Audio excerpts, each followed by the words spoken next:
গতকাল আমরা চ্যাম্পিয়ন্স ট্রফির হিস্টোরিতে সবচেয়ে বেশি রান চেস করে জেতার ম্যাচ দেখলাম, যেটা অস্ট্রেলিয়া জিতছে ইংল্যান্ডের এগেনস্টে। সো টোটাল 2 ইনিংসে রান হয়েছে 700+। এরকম একটা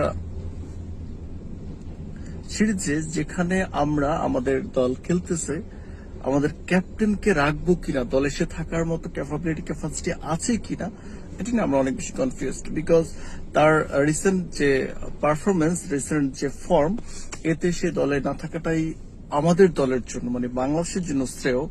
যেখানে এত এত ভালো ভালো কম্পিটিশন চলতেছে, যেখানে দুই দলের রান হয়েছে 70+, সেখানে আমাদের ক্যাপ্টেনের কি এমন ক্যাপাসিটি বা ক্যাপাবিলিটি বা রিসেন্ট পারফরমেন্স আছে যার কারণে সে দলে টিকে যাবে। আমার মনে হয় এই ব্যাপারটা অনেক বেশি মনোযোগ দেওয়া উচিত আমাদের ক্রিকেট বোর্ডকে।